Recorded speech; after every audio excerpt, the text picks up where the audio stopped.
lagi bersama aku Nurul Ramadan. Nah, di video kali ini kita bakal ngelakuin analisis faktor dari sebuah data, dimana biasanya analisis faktor ini digunakan di mata kuliah statistik. Nah, kali ini kita bakal menggunakan aplikasi SPSS. Dan tentu aja ini juga merupakan tugas video dari dosen pengampu kami, yaitu Bapak Andi selaku dosen pengampu mata kuliah Statistik Multivariat Manajemen B 2020. Untuk data-datanya juga sudah disediakan dan nanti teman-teman bisa mengakses di description box. Tanpa lama-lama lagi, langsung kita mulai ke tutorialnya. Di SPSS ini sendiri ada dua tab, yaitu yang pertama adalah tab untuk input data yang seperti ini teman-teman bisa lihat. Yang kedua adalah tab untuk output data. Nah, begini dia teman-teman.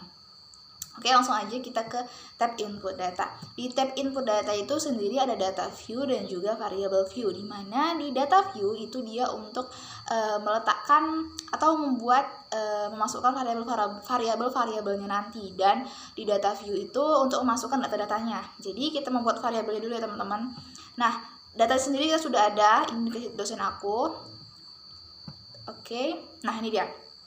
Ini datanya adalah, ini ada variabel ya, irit, onderdil, harga, model, itu semua variabel, dan data-datanya ini adalah ini, angka-angka ini adalah data-datanya. Oke, jadi langsung aja kita buat dulu variabel datanya.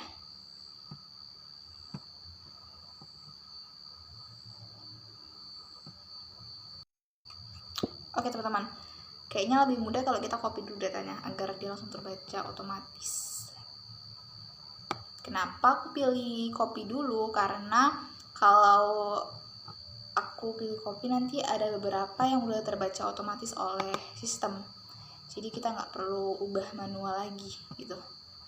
Oke, kita masukkan dulu datanya di data view ya teman-teman. Ini variabel yang tercatat masih oke, kita pastikan. Nah, oke, kita lihat ya teman-teman ke variable view. Masuk, ini dia-nya var irit. Lalu setelah itu variabel kedua itu ada onderdil.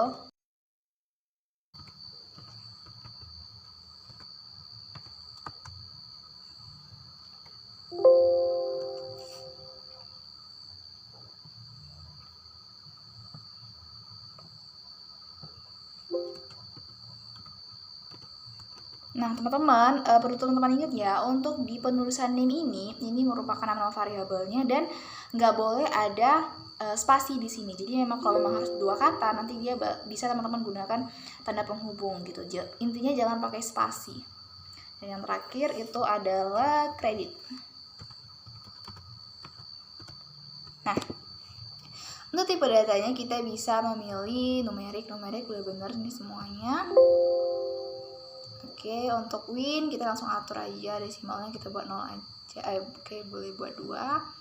Untuk columns-nya terserah teman-teman. Ini untuk like-nya boleh, dan ini measure-nya ini kita gunakan data nominal.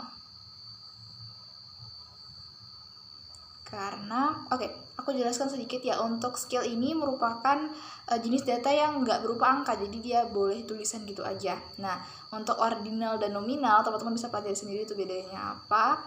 Oke, jadi ini aku pakai yang nominal. Oke teman-teman, kayaknya udah pas settingannya. Kita lihat ke data view-nya. Oke, ini data view-nya. Nah, sekarang kita mau analisis faktor dari data pertama ini. Gimana caranya? Yang pertama kita lihat di kolom tab ini ada analyze. Kita klik analyze. Nah, lalu kita ke dimension reduction. Oke, langsung ke faktor. Kita klik. Nah, di faktor ini kita masukkan data dari kolom ini masuk ke kolom variabel.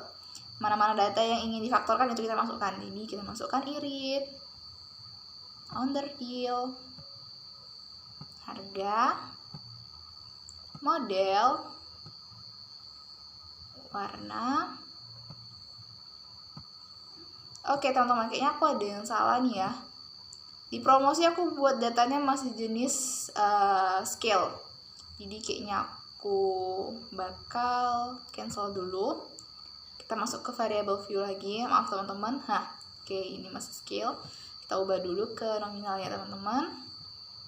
Oke, kita ke data view lagi. Terus kita ke analyze, dimension reduction, ke faktor. Langsung kita masukkan satu-satu.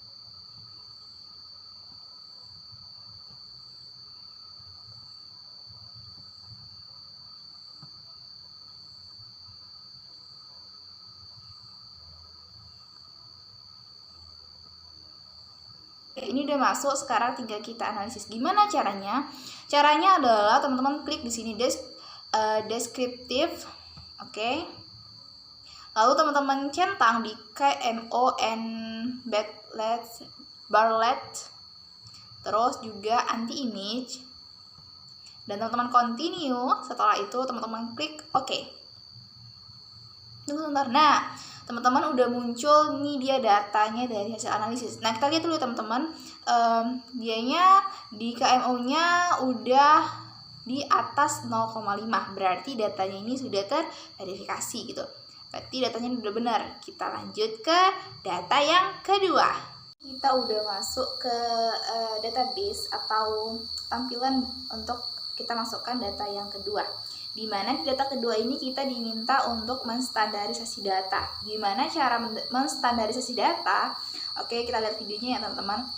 Sebelumnya aku udah dikasih juga filenya sama dosen aku. Nah ini data-data yang bakal kita standarisasi.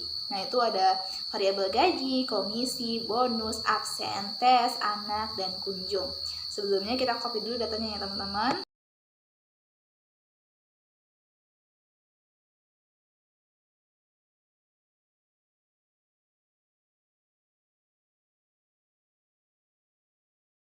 Oke, kita kopikan di sini. Nah, kita paste, sorry. Nah, udah muncul pastenya. Nah, teman-teman lihat ini di belakang angkanya itu ada angka desimal. Nah, kita bakal ubah supaya nggak ada lagi desimalnya. Itu di... Tunggu, teman-teman, sorry. Sebelumnya aku mau lihat dulu ke bentuk datanya. Mana yang perlu disesuaikan. Oke, kayaknya memang ada di bagian apa nih? Oh, tes itu ada desimal, 2 desimal belakang angka. Jadi yang lainnya kita nanti bakal buat nggak pakai desimal, tapi untuk di apa tadi? Sorry teman-teman lupa. Untuk di tes kita bakal buat 2 desimal di belakang angka. Oke teman-teman. Langsung aja kita ke variable view. Nah, yang pertama ini adalah gaji.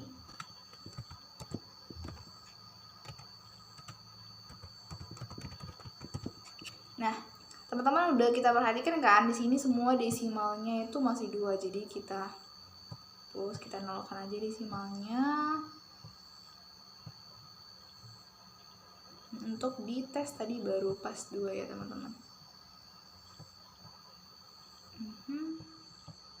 Oke. Untuk di datanya ini jenisnya measure-nya ini belum tahu, jadi kita buat ke nominal.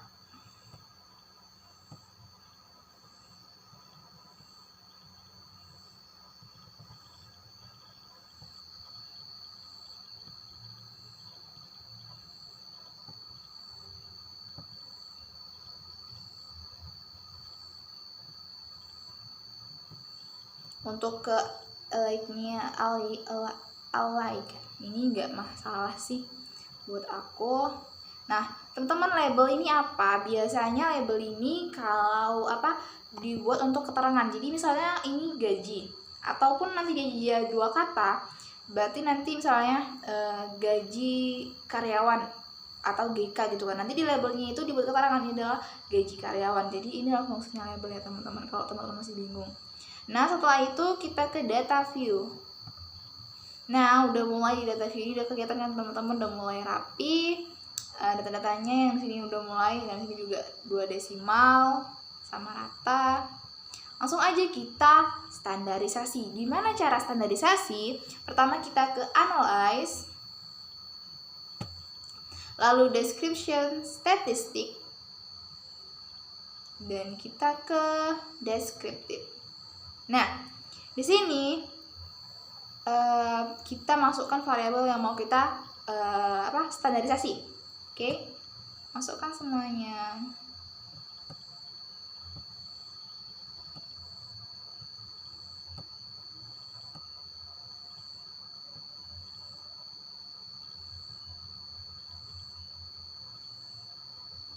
Oke teman-teman, udah masuk ini udah masuk data-datanya ke variabel yang bakal kita standarisasi. Gimana caranya? Kita langsung aja klik save standardized as variable. Setelah itu kita oke kan. Oke teman-teman, udah muncul dia ini hasil dari standarisasinya. Teman-teman bisa lihat ini dia deskriptifnya. Lalu kita ke data inputnya. Oke. Nah, di data inputnya juga udah berubah teman-teman. Teman-teman bisa lihat di sini ada Z gaji, Z komisi, Z bonus, Z absen, dan Z tes. Nah, berarti kita udah berhasil menstandarisasi data-datanya tersebut. Oke, selanjutnya kita bakal ke data ketiga, di mana kita bakal menganalisis faktor dari data yang ketiga. Oke teman-teman. Oke teman-teman, jadi di video ketiga ini kita bakal cari KMO dan juga anti-image dari data yang disediakan. Nah, sebelumnya kalau kita mau buat anti-image, kita bakal membuat standarisasinya dulu, atau biasanya dibuat dengan Z gaji ataupun Z dengan nama variabel. Kita copy paste terlebih dahulu.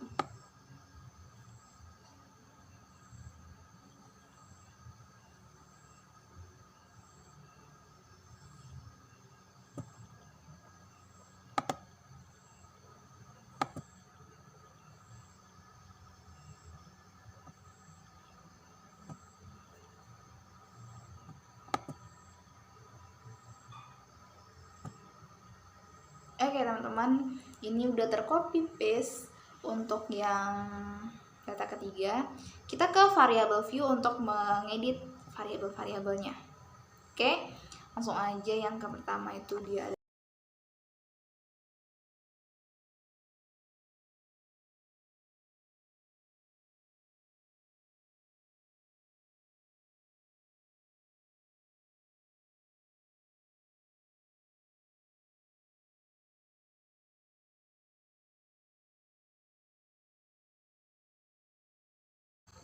Oke teman-teman, ini udah aku selesai ubah namanya, dan selanjutnya bakal aku ubah di bagian measure-nya. Kita pakai data yang nominal ya teman-teman.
Nah, datanya itu berada di 0,507, berarti datanya itu telah terstandarisasi, di mana syaratnya sendiri kan kalau terstandarisasi itu harus di atas 0,5, dan ini udah 0,507, berarti ini udah bener ya teman-teman.